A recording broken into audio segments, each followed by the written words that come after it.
doesn't ban, but he does put thug, thug, thug, which means we've got another overflow. Oh no! Oh no, no, no, no, no!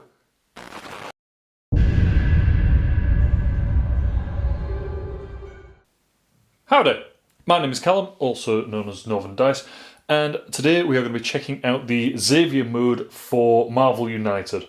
I have chosen 3 characters to play as. We are playing as Professor X, Cyclops, and I have gone for the Kickstarter exclusive version of Storm with a Mohawk. And we're against Magento. Magento is purple, as if you watched any unboxings or you've got any knowledge of Marvel United, purple characters can be played as heroes or villains, and we are taking him on as a villain. With this mode as well, we get only 1 deck of cards to play with as opposed to 1 per character. It is all mixed up, so Cyclops is on the top there, but I could draw any cards, and this is my hand of cards as well. And we'll have the storyline running along up here. However, because my kitchen is incredibly small and this game takes up a fair amount of space, I'll present stuff so that we're able to see it so we can have a look at what's happening together. The game starts, of course, with us playing cards after Magento has enacted some sort of plan. So we kick off with his action to start off with. So, Organic Iron Manipulation is our first card. And it says, give each hero 1 crisis token. Then, each hero takes the number of damage equal to their crisis tokens. So that's not good. Each hero is going to get a crisis token, so that's going to be 3. And then each hero takes damage equal to crisis tokens. Now, my understanding with this is that because we are already each hero, we would only take 1 crisis token, then we take 1 damage.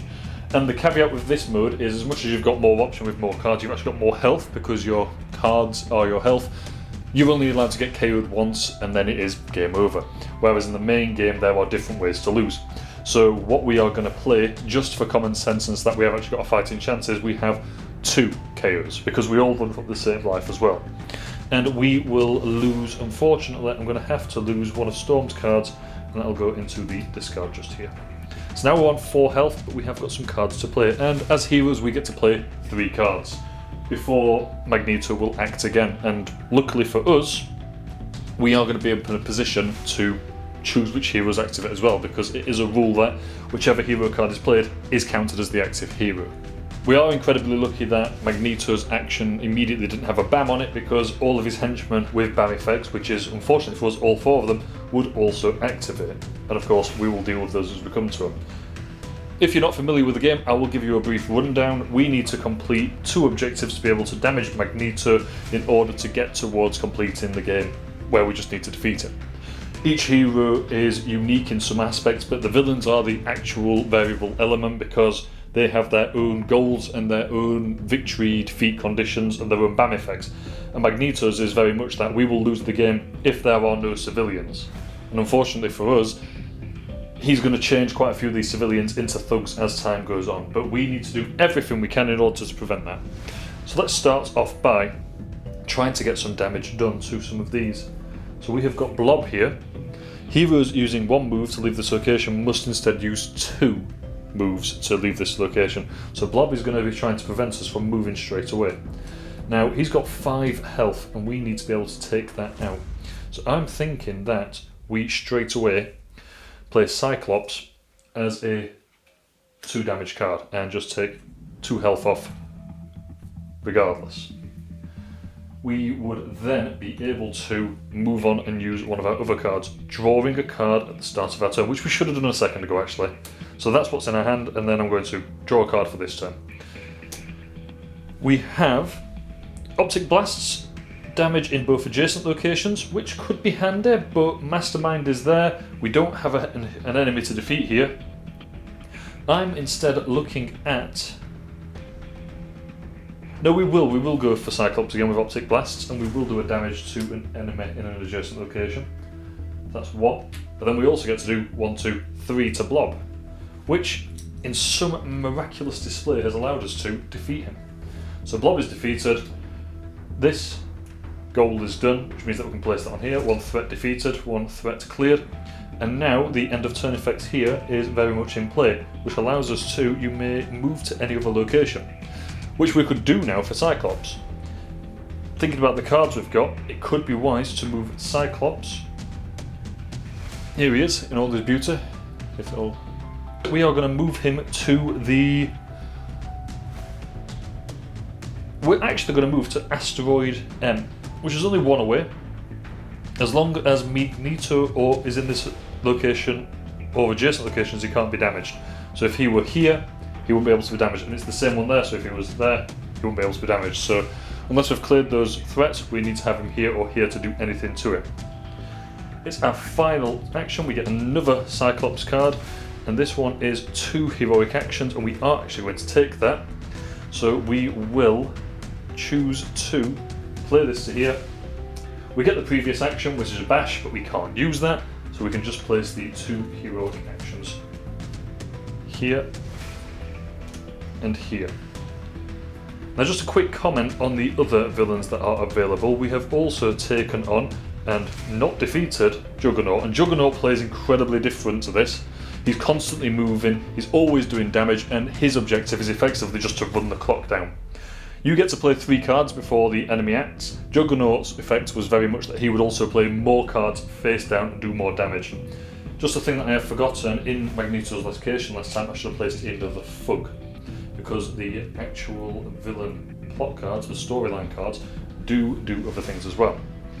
An example here of Magneto's next plot, he is going to move, not at all, but he is going to bam, and then we are going to get some thugs in adjacent locations, which is a problem for us because having thugs out is not the end of the world, because we need to defeat them in order to win the game, but if we can't place them, worse effects start kicking off as well. So we'll start by placing these, then we'll do Magneto's bam effect, which says add 1 thug and deal 1 damage to each hero in Magneto's in location. So we need to add a thug, we can't. Each hero in this location and adjacent locations must discard 1 action token if they have any. We don't, because there's no one adjacent. But now we need to do the overflow. And what that means is we're not able to actually place any more tokens.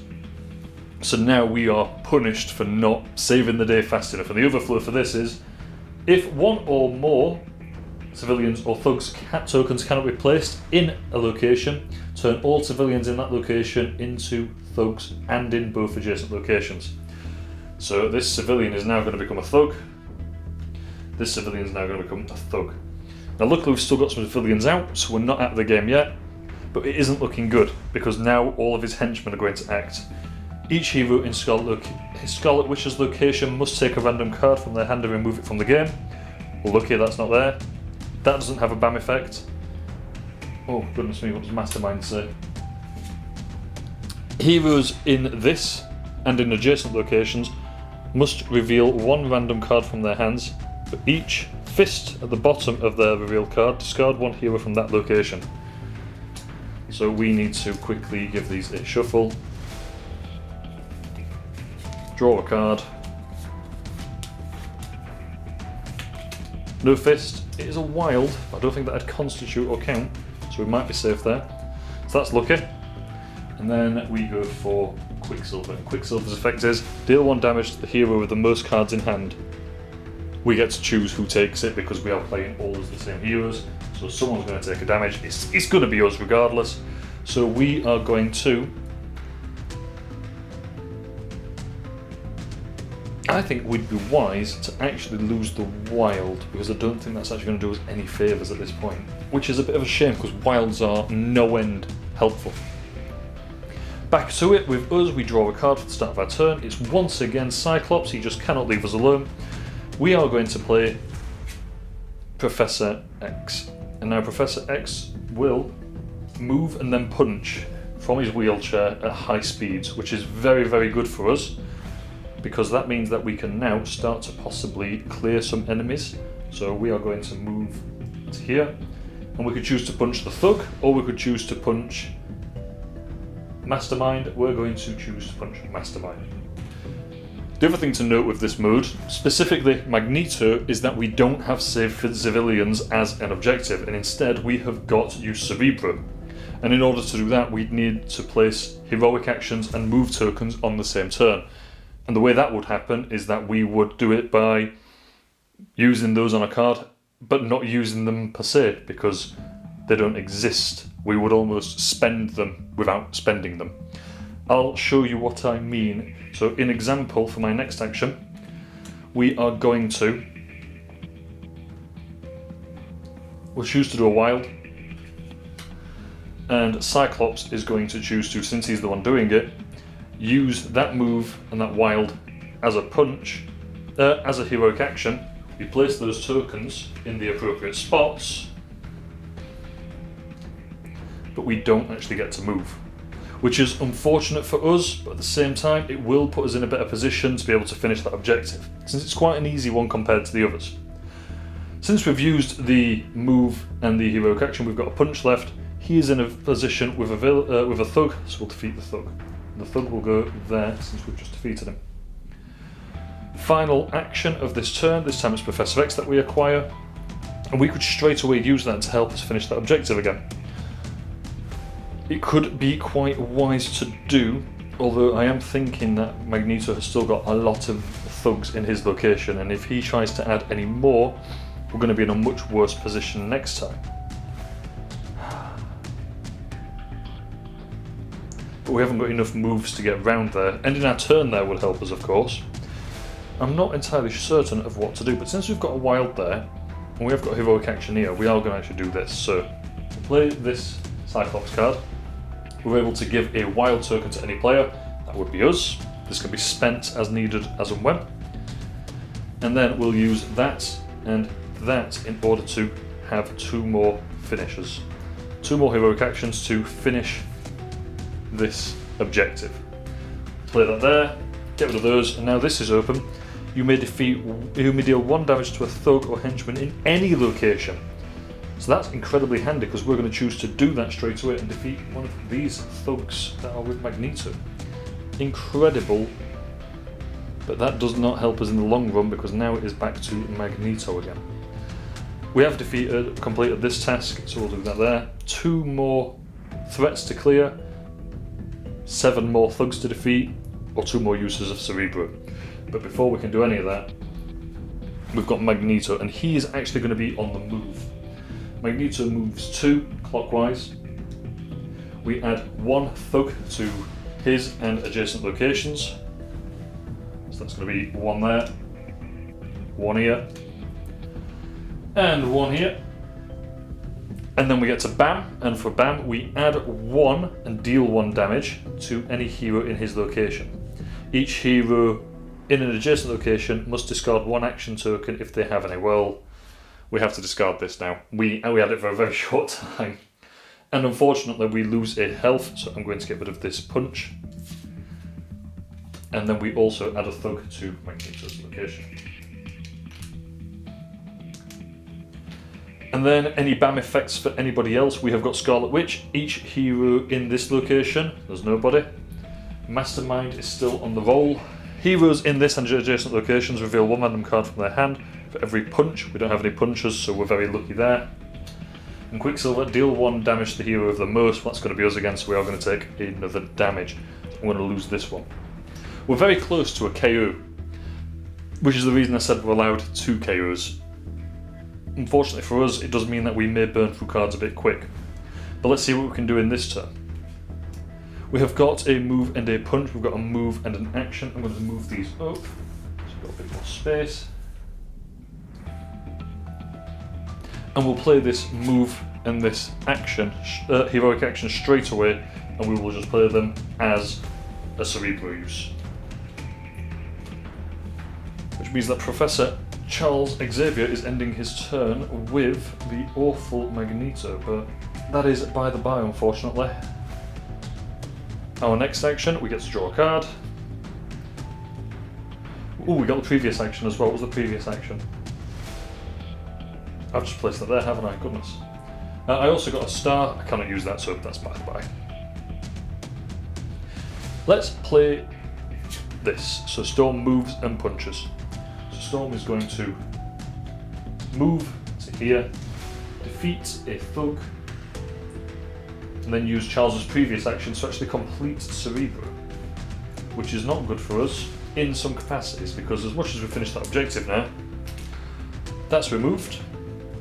This objective moves that way, but now the villain acts every 2 hero cards. We have just played 2 hero cards, so Magento has seen that we are well on our way to defeating him. He's going to start doing something about it. So let's see what Magento is going to do in response to our heroic deeds. He's going to move 2, he's going to bam, and he's going to play 2 more thugs.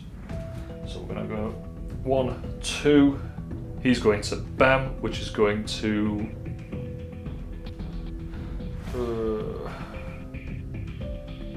Oh, sorry, at the start of each villain turn, add 1 civilian to the opposite location.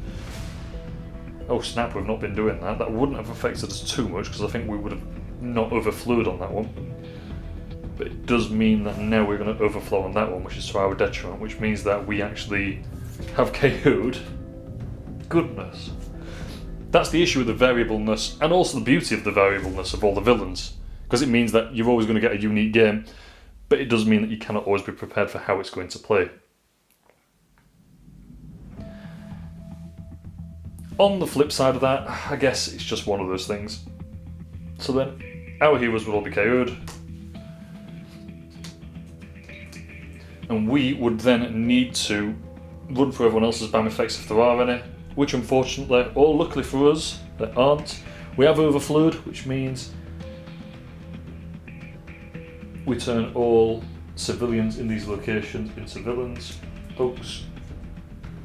I've got 1 civilian, 2 civilians left. It's looking a bit spicy. Then he's going to do 1 damage to someone. There's no one there. He's going to ask us to flip over cards. We've got none.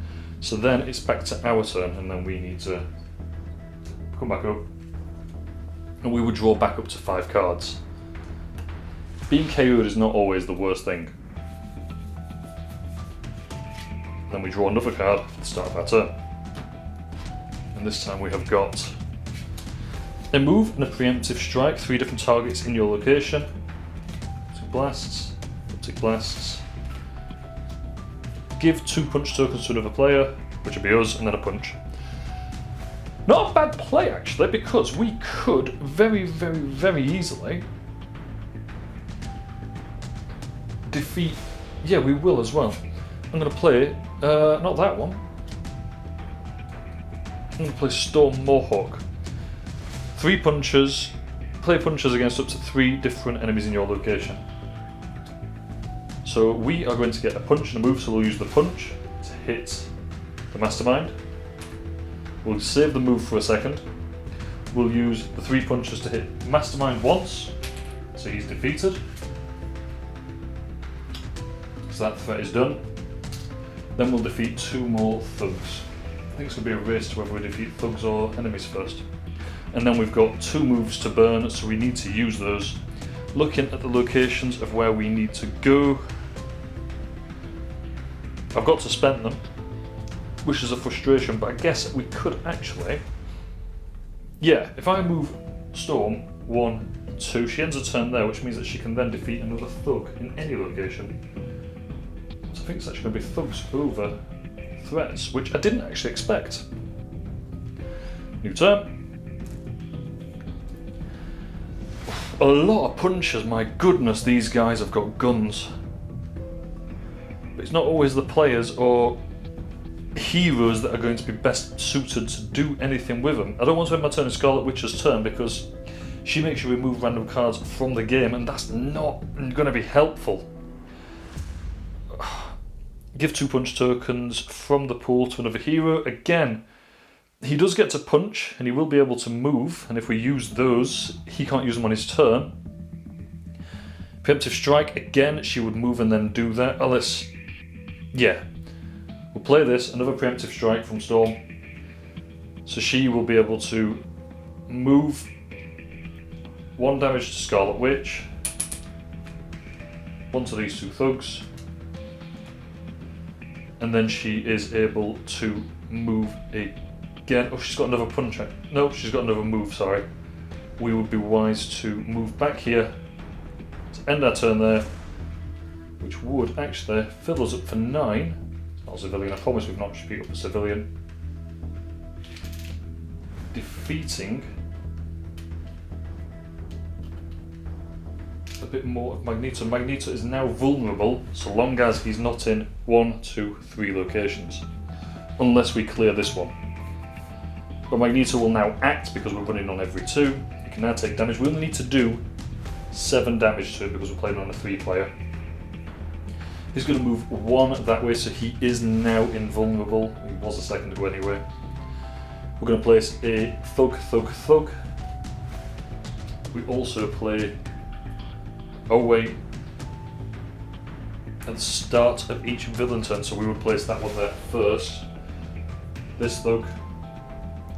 This thug. And then we can't play a thug over there because it's overflowed. And if you overflow, turn all civilians in that location into thugs and adjacent locations. So we've literally just got these 2 left. Oh no. Add 1 thug and deal 1 damage to each hero in Magneto's location. So again, that's not good. That's looking bad. But then we are back to these guys. Scarlet Witch will do nothing because we moved out of their location. He's still about, so he's still going to do 1 damage to us, so we will choose to lose... I'm going to lose these 2 punches. Which seems silly, but there'll be a reason because I'm hoping to get more heroic action cards. Back to us. We draw a card. We've got heroic action. Good. We need to clear that heroic action. We also need to clear those thugs. We've got 1 move. Would be wise to get another move, so we'll do...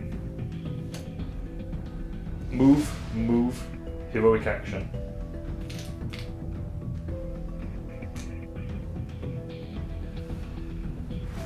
We end our turn there, which means we don't get anything for it. But then we get to draw another card. Ho ho, 2 wilds. So let's defeat... We've got a move within that as well. Where did I just play that card? That should have been played there. Sorry. I keep doing that, they keep going in there and they shouldn't do. So we are now going to choose to... We've got a move and an action to use.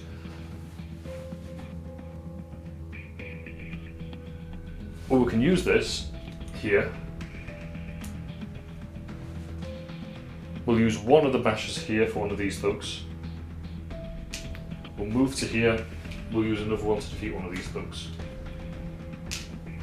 The rulebook does say you can split actions and move them and use them as you need to. It still confuses me how it's explained, but my interpretation is if I've got move, move, as I've just played, move, star, wild, wild, I can use those in any sequence I wish, is my understanding, because you get the previous card's effects. That's just my interpretation from the rules. If it is completely wrong, I do sincerely apologise. So now I can put those back up, so we've got a bit more room. And we're back to Magneto. He's not yet vulnerable, but he's going to move 3, which will make it so we can get to him. So that's 1, 2, 3. He'd put a civilian in that location to start off with. He doesn't bam, but he does put thug, thug, thug, which means we've got another overflow. Oh no! Oh no, no, no, no, no! Which means that when we overflow, turn all civilians in that location and in both adjacent locations into thugs, which means everyone is now a thug. The heroes lose if at any moment there are no civilians in any locations. There's no civilians. He's vulnerable in that location. We could... What card would we have got next? We could have done a ton of damage to him. Because we'd have got what, wild, so I could have played the move, so Charles could have gone over there, slapped him twice. Oh no, we've lost! So tricky against Magneto. That is my first play against Magneto, my first play in Xavier mode, my first play with all 3 of these characters as well. I wanted something completely fresh and unique when I backed this game, and I got that. If you've seen my unboxing, you know my thoughts on the amount of content. There is just way too much content. But even just with this core and the Kickstarter exclusive mini, I've got lots to play with here, and the dynamics that I've got working between Magneto, Cyclops, Xavier, and Storm make it incredibly fun. You can have up to 4 players. The Xavier mode does suggest just 3 heroes, but of course there's no limitations on which ones you choose. If there ever are, like in the Horsemen of the Apocalypse rulebook, it says which heroes won't work with this, which ones probably aren't wise to use. But I'm now rambling, because I know that I've lost, and I was really, really feeling like I was going to win. Thank you ever so much for watching this gameplay video. I am thoroughly, thoroughly loving this game. I almost want there to be more content, and I know that's a stupid thing to say because I've got more than enough. My eyes on the Spider-Verse content from Marvel United, the original. But hey, I'm now digressing. Thank you ever so much for sticking around for this long. I will catch you next time.